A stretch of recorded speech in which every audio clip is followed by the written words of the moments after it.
Welcome to the Wizards of Ecom, your no-fluff playbook for online success. Each episode is fully packed with actionable tactics you can implement in your business right now. Take your life to a higher level and excel in your online success. It's time to work on you and your business. Let's do this. Welcome back to the Wizards of Ecom podcast. My name is Carlos Alvarez. I'll be your host for the show. I have the opportunity today to have on the show a Amazon thought leader and founder of Marknology on the show, Andrew Morgans. Andrew, welcome to the show. Thank you, Carlos. I'm excited to be here. Andrew, I invited you to the show for many reasons. We were talking pre-show that there's at least a dozen reasons I can think of that you'd be an expert guest on the show. I'm super inspired by your origin story that we talked on. I guess it was just like a networking call. One day to connect. Yanni, I think, is the one who connected us. Yes? Yes, sir. Yeah. One of the things in your origin story that really, your Amazon e-commerce origin story that fascinated me was how you cut your teeth, so to speak, as in the Amazon seller space with offerings on Upwork.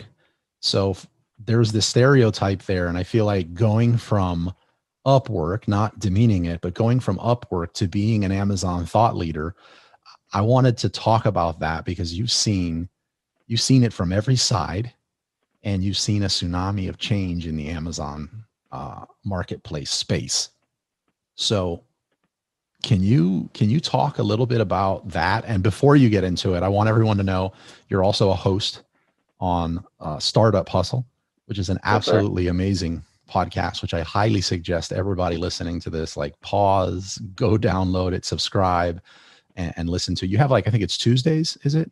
Yeah, I cover all things Amazon and e-commerce, and sometimes just entrepreneurship, but basically drop an episode every Tuesday, Amazon e-commerce. But the other hosts on the podcast, there's actually 3 other hosts that are all experts in their own field. So if you love entrepreneurship, there's something for everybody. Sweet. Yeah, I'm definitely a subscriber. I think it's amazing. I actually didn't connect the name and you as the host when we were on our networking call. And when you said it, it was like, holy, man, this is it. This is him. So when did you realize that your marketing and Amazon were like a passion of yours and you would pursue it? And where does Upwork come into the picture? Okay. So first off, thank you for the wonderful introduction. Too kind. I'm just as geeked to be talking with, who they call the wizard, in some circles. This space is small in some ways. It's so big and so small in other ways. And I love the community that is, kind of the Amazon e-commerce community. It's almost like not just e-commerce community, but the Amazon community. So yeah, thanks. Anyone coming in and Startup Hustle. We're also going to get Carlos on Startup Hustle as well, and I'm going to get into his origin story.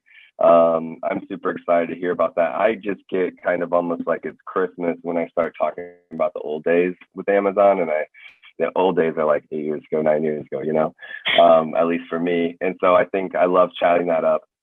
But, getting my start. So honestly, it started before Upwork. I got a degree in computer science and with the emphasis in security and networking. And I got a degree, got out of school, stopped bartending. I've been playing music full-time, traveling actually all through school and professionally. So I was like getting my source of freedom, so to speak. I just financially wasn't getting any freedom, but I was geographically and getting to create things and really kind of learn how to build a brand. We were playing, I think one year we played 90 something shows. So it was like kind of my first business. But got tired of being poor, got out of school, and went to work at MasterCard Global in the NUC. For anyone that doesn't know, it's like network operations control. You're just kind of sitting there watching data flow between networks, and there's some cool science to it, but it was also boring as hell. And I thought it was where IT people go to die, and I was like, I got to get out of here. And I took like a big leap and went to a startup in Tampa, Florida, called Hitch Anything, Auto Anything, Auto ASAP or something. I can't remember what some of the smaller brands were, but Hitch Anything was the big one. And I was in charge of putting products on Amazon and eBay. And I just got a taste of e-commerce. They didn't even really know what they were doing. I was employee number 3. It was just kind of a big investor trying to throw money at this e-commerce thing. And it was me and another young guy, younger than me actually, but he was kind of my boss. And we just started figuring out eBay and Amazon. We were putting like hitches and trailer lights and the ball mounts and kind of making these combo sets together. And it was like I was putting stuff up and getting sales within the next day. And I was like, this is awesome. This is addicting. This is like really cool. And then the tweaks I make on eBay Amazon wasn't as big, but it was like the tweaks I would make in a day can make a huge impact. And we did over $1 million in sales on eBay and Amazon that year. That was probably like, 2012 or 13, 2012 probably. And I just kind of loved that e-commerce space. I was creating, I was like building things, I was contacting manufacturers, much like a lot of our like wholesalers, Amazon wholesalers. I was contacting Sequent and Kurt Hitches, and very early on was calling people that weren't on Amazon, talking to them, getting their catalogs, taking photos of their products if they didn't have them, and putting them up. I worked almost a year at that job, moved back to Kansas City for a relationship, and started working at US Toy Company. And US Toy Company was a medium-sized retailer, 300 employees, had about 4 brands. They were already doing $2 million on Amazon, but they had been a really big catalog company for toys. And I was like, I knew what I had done to tweak the listings, like with the auto stuff, because we were trying to find ways, like we had really good shipping rates at the hitch company. And so that's how we were able to beat other competitors' pricing. Like overall, our shipping pricing was better, even though their buying price was better. That's a lesson for anyone listening, is like, there's a lot of ways to win, and it's not always on just getting the lowest price. We were actually winning in shipping pricing.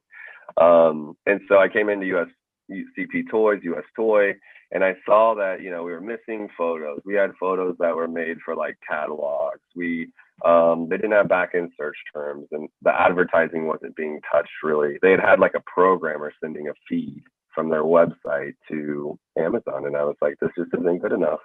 And I started making tweaks. I started making changes. I started advertising. I had my hands in the advertising like crazy.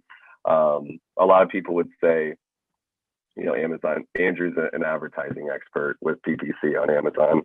I know it's a lot of claim to fame, but like whenever I was speaking in 2019, things before the pandemic, it was definitely around advertising. And I know it's taking a minute, but like, how do you get to this point where you're running an agency and you like take a leap? This company had hired me for Amazon and eBay. We grew it by 1.3 million. And I knew I was the only employee working on Amazon and like eBay and the different accounts. We were a small team at US Toy. And so back-to-back years, I've made $1 million for these companies, over $1 million, getting paid like $40,000, I think, as a e-commerce manager back then in the Midwest. And I was like, this is crazy. I hit all these goals. They gave me a 20-cent raise, and which is, to anyone doing the math, it was like $400, and it was like $800 over the course of a year, but $400 up front and $400 if we hit the black or something this year. And I'm like, I'm killing it. Like I've hit every goal that they've set for me. Like they're holding me back from learning e-commerce. I'm super passionate about this space.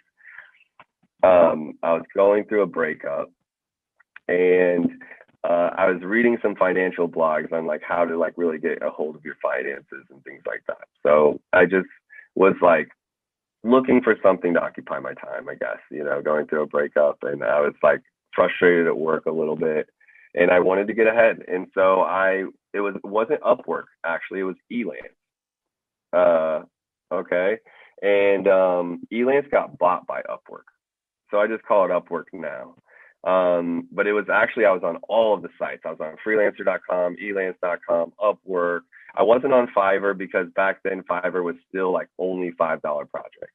It was like legit just $5 projects. And you're right. When you said there's kind of a stereotype to Upwork and things like that, it was pretty much the case. I was, the blog had said, instead of just like becoming a bartender or like something else you're familiar with to make some side money, go learn something that's like in line with what you're trying to do. And so for me, I was like, okay, I love this Amazon stuff. I love e-commerce. I'm going to just go try to freelance this blog, send me to these sites. And I would apply to like 50 jobs a weekend on Upwork or Eland. And I would just like apply. And I would get a couple a weekend, and I was making $1,000 a weekend, $500 a weekend doing these little Amazon jobs. And it wasn't brands at that time. It wasn't agency work. It was template work, right? It was, does that make sense?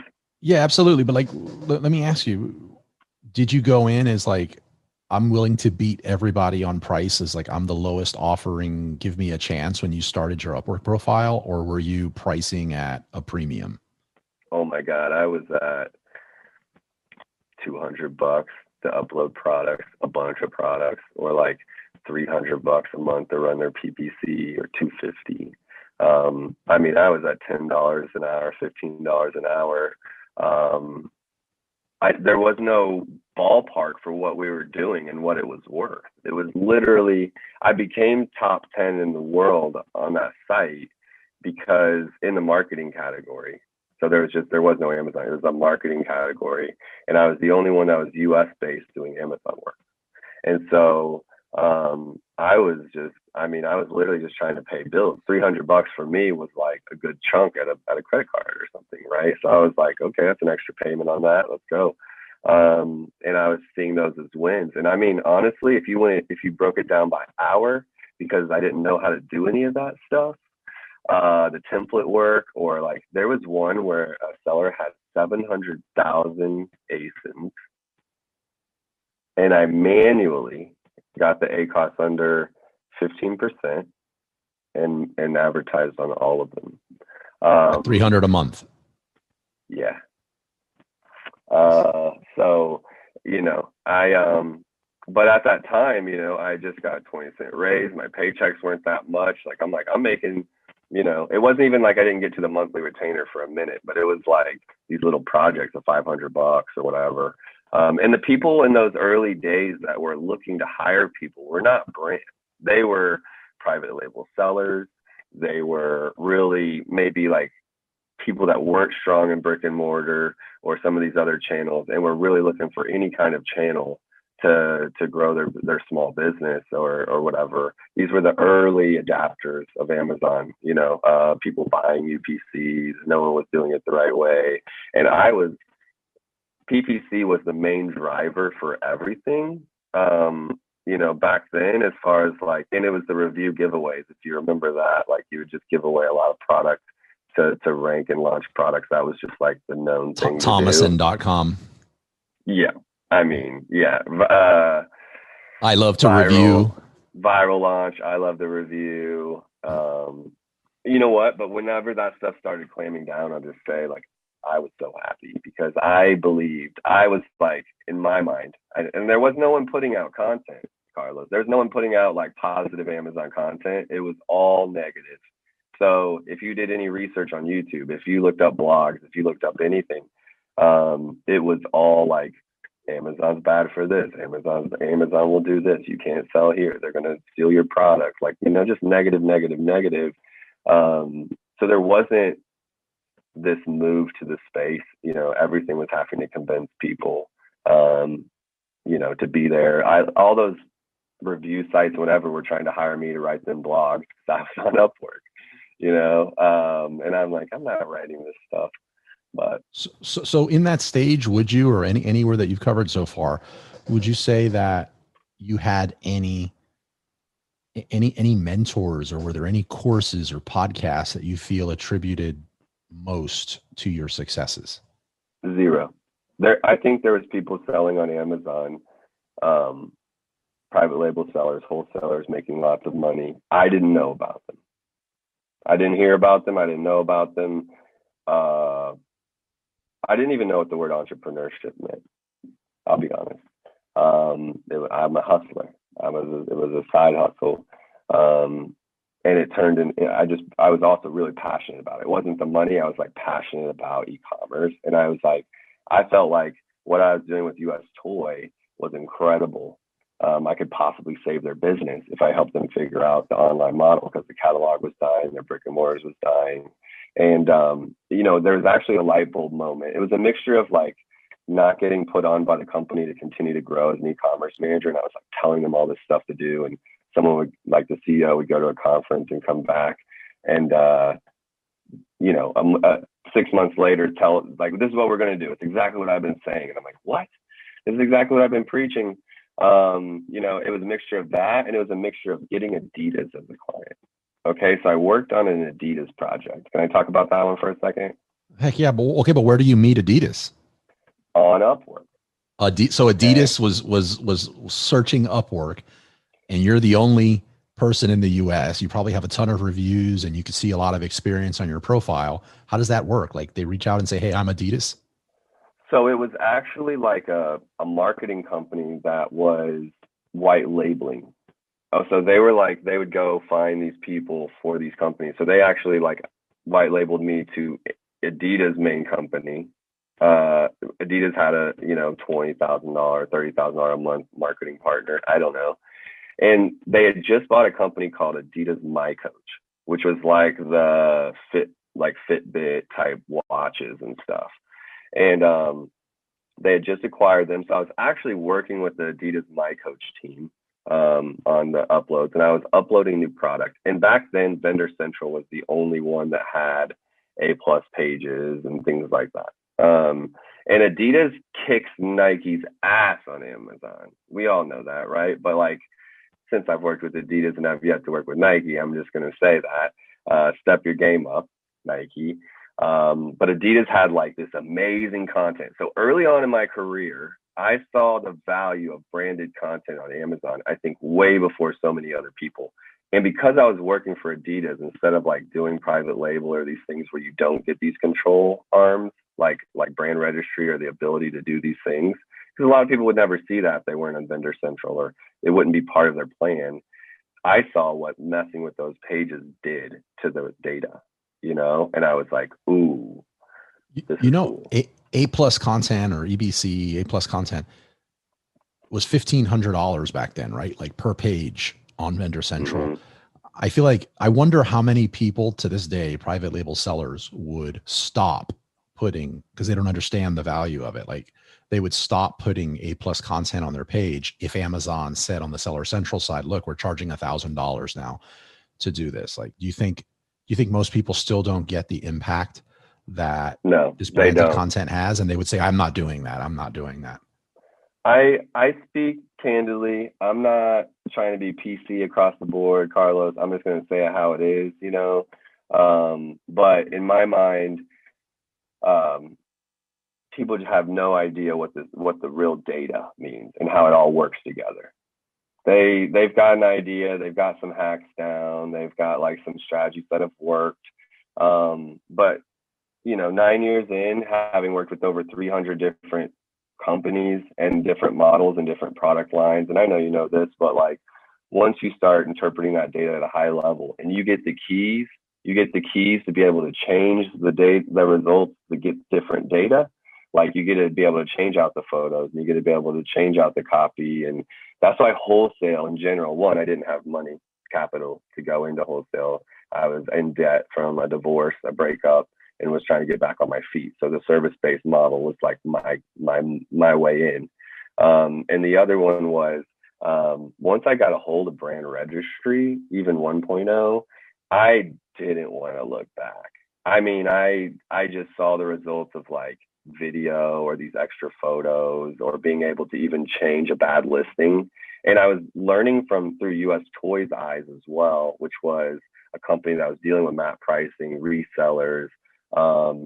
Internally at the company, I had the sales guys that were pissed off that I'm like telling these resellers to go, but they're like getting commissions off these people's checks that they're buying from the company. And I'm just like laying it all out for this company. Like, we can make way more margin selling ourselves direct than selling to these resellers.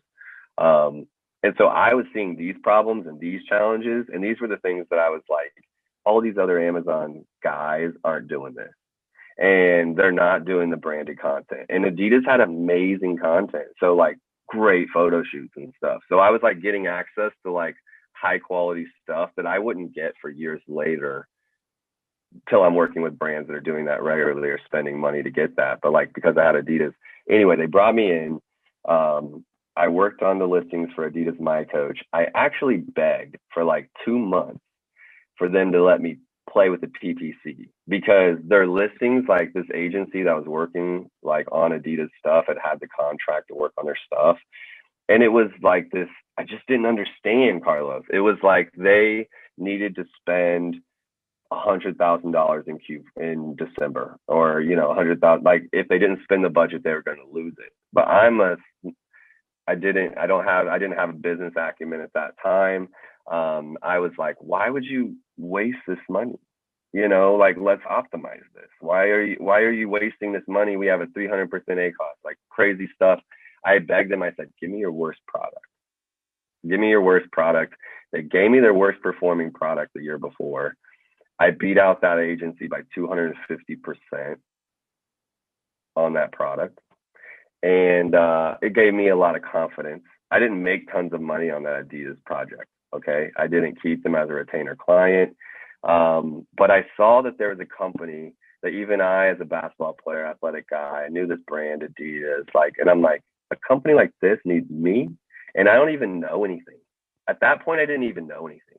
I was just like into it, you know, I was problem solving.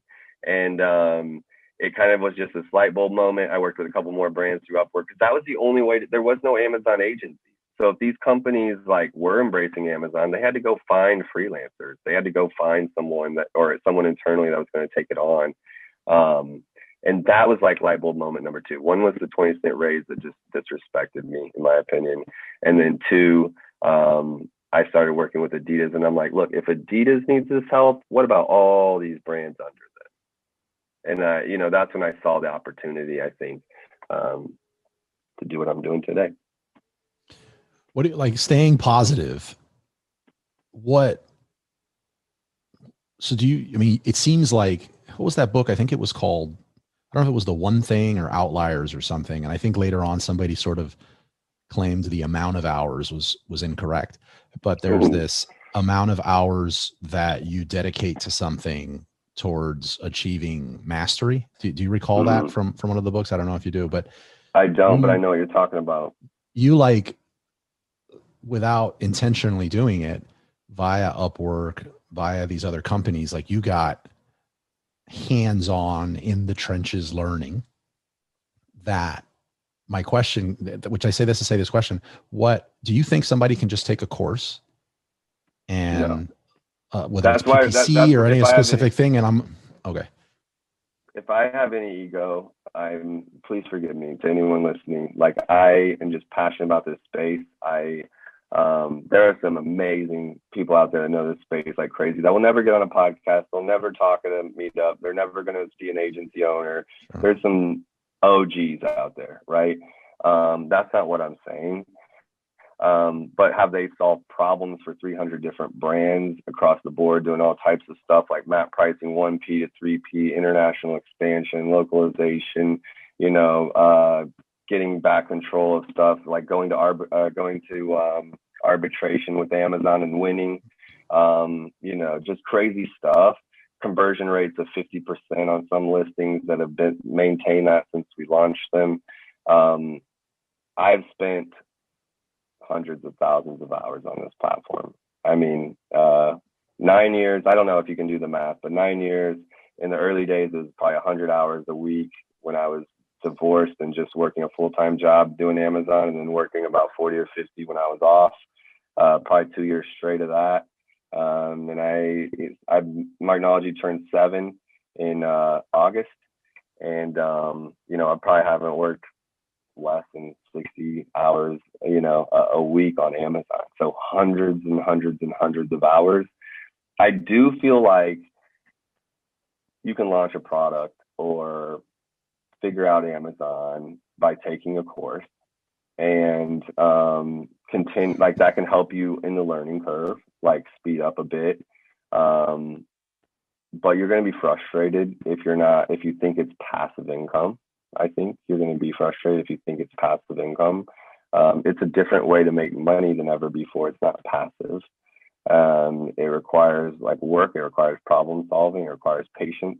I think that's the one thing that 9 years has taught me, is that like I can grow businesses, especially if they give me time. And it's not just about turn and burn. In my mind, it's not just arbitrage. It's not just flipping a product. I build products that no one's ever heard of and then make them top sellers. That's possible on this platform. It's not just flipping products. So flipping products is fast. Building a brand, building an account to $1 million from private label. Those are long game things. They take time. And I'll leave it at that. They take time. You got to be patient. We spoke so far a lot about, I don't believe I even asked you this question when we had like our networking call, is you've helped a ton of brands. Have you thought about starting your own, or have you started your own brands on Amazon selling direct?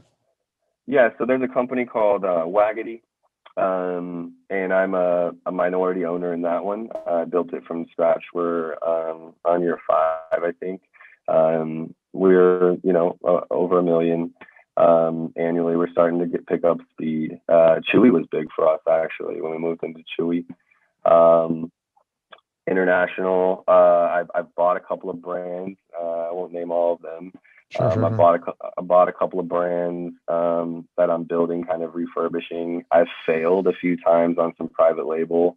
I've invented products, decanters, and I've been learning on everyone else's dime to get here. From the biggest guys, $100 million, Kevin Hart as an influencer of some of the brands I work with, Nice. 10 million. Yeah, we have some fun out here with some of these brands, and I'm learning how to do it at a big level with a budget I would never be able to have on my own, right? So I remember the first time a guy named Naveen Jain hired me, probably off Upwork. And I do think my climb as an agency owner has been a bit longer because of where I started, like on Upwork, and where I started getting referrals, because it was referral. I was as busy as I could be for referrals for the longest time. I obviously got off Upwork. And now like the brands are getting bigger and we're having more fun. I like the tools, the influencers to me are like these new secret weapons. Anyway, it has been like coming from those referrals. If you're getting references, what are your circles? Where are those references coming from? Are they small businesses? Are they big businesses? Are you in New York? Are you in LA? Are you in San Fran? Who is in your circles? But it's been like, look, if I can win with the ones that have zero budget, that are like super thin and lean, and I can win with those brands, give me the ones that have influencers that have 5 million pool and watch me work. You know what I mean? Like, it's like, if you can do it when it's hard, you can solve all those problems. You can make, you can win the supplement space when it's cutthroat. You can definitely win when you've got a product with low PPC and great branding and, good off Amazon presence. It's a home run. It's easy. I'm assuming that the majority of your clients fall into like this behemoth size. Like, do you work with smaller brands in Marknology, or do you have to be like an Adidas or something like that now? Can you speak a little bit about that and get into maybe like 60 seconds or less on what it means to you to be an Amazon thought leader? Okay. Yeah, actually. Not all my brands are like Adidas. I brought up Adidas because that was early on, and it was a light bulb moment. It was like, if you got to bring up Adidas if you've worked with Adidas. Yeah, if Adidas needs me, then like, I think other people might need me too, kind of thing. That was kind of the light bulb moment, that because like you said, I had no mentorship. I had no one I was watching that was doing this. There was one seller. Do you remember Zao Nutrition? Absolutely. Okay. Zao Nutrition was the guy I was studying, but I didn't know him, didn't know where he lived, where he existed. He actually lived in Kansas City. And I didn't know that for the longest time. And I was just studying him because he was doing really innovative stuff. It was like, I found this hacker that was like doing cool stuff. And I was like, what is he doing? And I was studying his moves. That was my first mentor without him even knowing. It was just me studying someone. But, no, we have clients that are, at this point now, we're trying to limit the number of brands we work with. And so but I've got some grandfathered in that are still small, anywhere from 500,000 a year online, probably, up to 100 million. So there's a couple that big, and most of them are 10 million or less, I would say. So not these behemoths at all. And actually, I don't like the behemoths. I don't. They are slow to move. I'm fast. I want to be fast. I want to be quick. I want to A/B test so many things before most brands even make a decision on one thing. Big ones, So that's number one. No, not all these behemoths. Even though those help you get more clients, those help your circle get healthier. You're not, as an agency owner, to anyone out there listening, you're going to have less churn if you have a company that can keep you because they have a marketing budget to pay for you, versus a small brand that's taking a risk just for 3 months to hire you, So it's this mixture of wanting to work with the small guys and build those brands, but also I built this business to take care of my family too. So it's not just that. That's what it was started for, was okay, I've got onto an opportunity. I can take care of my sisters and my mom and my dad. And, we're from the bottom. We've had some struggles. So that was my main motivator. It still is. And the other stuff is the fun stuff, how do I keep the business going? But so that was number one. We don't just work with behemoths. We work with all sizes, really. I really more so look for at these days, I'm looking for culture fit, personality fit. Are you going to listen to what we say? Are you going to do stuff off Amazon that I'm not controlling? Can you at least commit to some of that? Do you care about storytelling? Do you have a good product? I don't want a Me Too product. I want a good product. I look for those things, less about name or, anything like that. And question number two was, bring it back to me. It was what? Well, let me touch on what you said, and I'll ask the question again. But that's interesting. That's the full arc right there. You went from, oh my God, you reached out to me on Upwork. Of course, I'll take your business. Let's work together, to being a lot more selective, and that's some pretty awesome criteria. I've worked with some of these name drop clients, and to be honest, the majority working with them, you look at your calendar the next day, and it's oh, I got to get on the phone with this person. It's a Tums moment, but that's they don't awesome. Appreciate you as much, you know? And I do better work when it's mutually, I know I'm getting paid by you, but we're partners. I don't need that anymore. I want to build people that also want to build me back. I guess that's where it's at. And I'm as a creative, as an inventor of a space in some ways, or I definitely have been in my business model internally. I'm more inspired, I'm more motivated, I'm happier when I'm working with people that give back. And so these big companies, a lot of times you're talking to someone low on the totem pole that just wants their job to be easier. They don't actually care about, your team or what you're building and things like that. So as I've gotten, as the books have gotten healthier, it's been very, very important to me, building my team and the culture and who we work with. Does it feed us back, or does it just take from us? I don't, I think that there's an energy exchange when you exchange money, and it can be a negative thing, even if it's your highest paying client, I agree 100%. The other question that I had asked was, doesn't have to be 60 seconds, but just in your own words, what does it mean to you? Because you are what does it mean to you to be an Amazon thought leader? Well, it's gotten to be more. I always battle with ego in some ways talking about this space because I'm just so confident about it. And I'm, let's hear it, man. Let the ego go. Let's do it. Well, you got to keep it in check. But I guess what I'm saying is I'm a competitor, man. If we're playing a board game or volleyball or Call of Duty, and I'm not throwing the board or anything, I'm trying to win. I'm trying to win. And there's a level of that where at first it was just stop talking bad about the thing I love. people were talking bad about Amazon, and this was changing my life, and I was changing lives for small businesses everywhere. From Arkansas, I was outranking Chips Ahoy and Nabisco, and I was launching Chicago Steak Company when no one was selling food, and I was like doing innovative stuff that was really cool and growing businesses, and people were bad mouthing it. And so I wanted to put out content. I wanted to kind of be like, no, this is not the case. Like, some of that's true, but this is actually a solution. This is a solution. This is a solution. And people were talking about how to wholesale, how to retail arbitrage, how to private label. No one was talking about like the brand stuff in my mind. No one was really talking about like branding and storytelling and cohesive e-commerce strategy between web and social and Amazon. It was all these individual things fighting each other.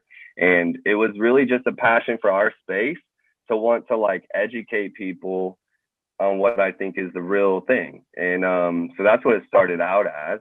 And then the thought leadership has also been just like a way to grow the business. Selfishly, like if you get known as like someone that knows their stuff, you're going to get more business, right? So it was kind of both of those things. To me, it matters just because I'm really proud of what we're doing, and I think what we're doing still doesn't have a light on it. I think if people knew I took a business in 2018 in December when we got it from 400K that we're going to wrap up 2021, maybe upwards of 15, 16 million. And I'm running the shit. I think people, CEOs, everyone would be going crazy. They'd be like, what? Tell me how to do that. Why isn't my business doing that? And that's the stuff. It's more like excitement about what we're doing. And, just like Thrash.io brought a lot of attention to our space. I feel like if people knew what Marknology was doing with brands and companies and the work we've been able to pull off, 48% conversion rates, number one bestsellers all day, every day. And I'm not hacking anything. I'm leaning into the way Amazon was built. And I'm just better at it, like holistically. I understand how it works on Amazon. And if you have a right strategy, you have a good product, you're doing the right things, you're being intentional, you can crush it. And so, yeah, I like talking about it. I like, there just hasn't been enough light on what we do. And I think that I'm kind of taking that burden a little bit as a responsibility to be like, I have a platform and I know this stuff, and let's tell people what's out here. Amazing. The two questions, and I want to be respectful of your time, and this will be just, advice from a thought leader, we'll call it, like 2 bits of advice. Yeah. So one would be for somebody who's new to having an agency in the Amazon space, and the other one would be for private label sellers. Like, what bit of advice would you give each of them? To new agency owners, I would say, don't be afraid to build a team internally. I think it's one of the things I don't know what I've been doing as a B2B business owner. Like on Amazon, B2C, I'm an expert. Building Marknology, I'm still floundering out here, figuring things out, building an agency. The B2B model is different, service-based people. I'm managing people, I'm leading people. It's a different game than running an Amazon account in my closet because I can just teeter away, one thing I think that's been amazing for me is we've got 16, 17 people now on Marknology in Kansas City in-house.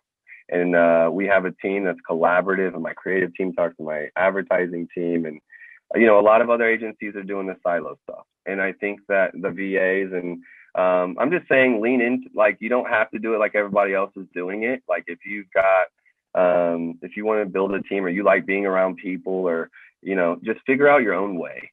I guess as an agency owner, I'm talking to all these other agency owners. It seems like we all do it a little bit different, and that's okay. So I guess my advice to them is just like, figure out what works for you. The best way to be an owner in this Amazon space is going to be to learn it yourself and learn, and just dig into these areas and learn it yourself. To the private label guys, get trademarks, get help, get trademarks, get help. Because if you've built a brand, in brick and mortar, or you've built a brand and now you're taking it to Amazon, that's different than building one from scratch with no, business experience in that space with your products and things like that. So get some help. I couldn't afford help at the beginning. So I did it the hard way. I lost money with other people's money. Not crazy. We'd go down together. I'd lose the client or something, but I've made tons of mistakes. I know that anyone that's trying to do something has mistakes in front of them. So I'm just saying to the private label guys, do your research. A course isn't going to be the easy button, the Staples easy button. It's going to be a guide, it's going to be a guide. Why I've never put out a course, Carlos? I just didn't feel like any course I could put out was going to be enough that when someone took it, they were going to be a great Amazon seller. And I will put out a course, okay? But it was just like, I didn't feel like I wanted to say, hey, this will help you sell on Amazon. Here's my course. You take this course, you're going to know everything you need to do it. I didn't feel like I had that. And so that's my own insecurities. But so lean in, get some help. You don't know what you don't know. That applies to everybody. Listen to podcasts like this. Tune into this podcast if you're a private label seller. That's what I have to say. I love it. We're going to grab that as the snippet that we use for promotion. Cool. All right. Before getting into your what is your favorite book and why question that I ask everyone on the show, how can people get a hold of you and see if they can get those 48% conversions for their business with Marknology? Yeah, we're on LinkedIn. Marknology, it's a unique word, Marknology, marknology.com. I encourage you to go to the website. We've made great videos and content about the team, how we work. I think it's worth spending 3 minutes watching or reading some of that. I'm on Instagram. That's where I am personally a lot. If you want to reach me directly, Instagram, Andrew Morgans. Email andrew@marknology.com. Pretty easy to find us. And just so you guys know, my name is Andrew, not Mark. Came up with the name Marknology, e-commerce, being in the middle of marketing and technology. And I was poor and it was a super cheap domain. So if you search Marknology, there's nothing else out there. We invented the word, you'll find me. I love it. I actually am guilty of going through my Gmail to find a previous email and Mark, I'm just looking for Mark over and over. I know. I had to cut. I know it's in here. The elephant in the room. Yeah. Yeah. Awesome. Favorite book and why? Oh, okay. Go ahead. Finish what you were going to say. Nope. I was just going to say favorite book. Can I give two? Yeah, absolutely. Really fast. Okay. Absolutely. So you talked about mentors and whatever, and Gary V. I know he's cliche or whatever, but Gary V. to me, when I came across the guy, I'm tattooed. I'm raised by preachers. I'm a missionary kid. Grew up in Africa. I'm an outcast in some ways in that space. Gary V was someone that was doing business his own way, talking how he wanted. He started with YouTube, doing it for his dad, walked away from that, and then built an agency around what he learned. And I'm like, I did Amazon for a company, walked away. In the same way I related Amazon to YouTube and what he's been doing. And I'm like, I've created this thing and I'm pioneering this space. And so Gary V's his the jab, right hook, just give value, resonated with me as a missionary kid, where we just are very giving type of people, and just help people out and it'll come back kind of thing, and then go in for the punch when it makes sense. So that book was really impactful to me. And before anyone was doing anything Amazon related or whatever, I was basically following Gary V's YouTube model to match my model. It was the closest thing I could relate to. And then another book that's not so marketing it's called Tribe by Sebastian Junger. Have you read that book? Absolutely. It's amazing. Yeah, I made my team read it. I love it. It's it speaks to my heart. It's super fast read for anyone that's just trying to find a good one. It just talks about community and tribe and humans' need for people and connection and relationship, and really impactful book for me. Awesome. I told you there was no more questions, but I feel like the listeners will not forgive me if I don't ask this. Anyone that's here at the end gets to hear this. But you said you were in a band. I have to ask, what instrument, what did you do in the band? Okay, so long story short, I was in Africa, Congo, till I was 16. Moved back to Kansas City till I was 18, because my grandparents were there. Moved to Hawaii and started university there. family emergency. I was there in Hawaii almost 4 years, moved back to Kansas City in '07. And when I moved back in '07, Craigslist was out. You know, a little bit before that, I tried out for a band. I had just moved from Hawaii where I was outside every day, all day, to Kansas City where it was like hot. I had no people. And I just wanted to travel. I didn't want to be in Kansas City, I'll be honest. I wasn't in love with the city yet. I didn't love it. Was the suburbs. It was too white for me. I didn't enjoy it. And I tried out for a band. We played Christian metal. Metal at the time was like in '07 to 12 was like its like height in an area called hardcore or pop punk. You know, we're playing to 400 or 500 kids in Kansas City at a time, which was like packed shows for you know, a local up and coming band. I played bass.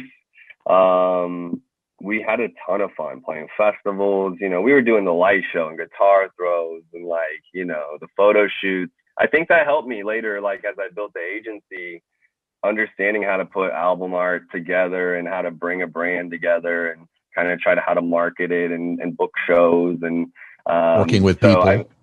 Working with people, getting out. You need to make a sale. You have to make a sale. You're at a show. You're on the road. You know, it's we're gonna eat tonight kind of thing. Like, gotta sell some CDs. And I think it taught me a lot. I didn't think so at the time. As I look back, I'm like, it taught me a lot.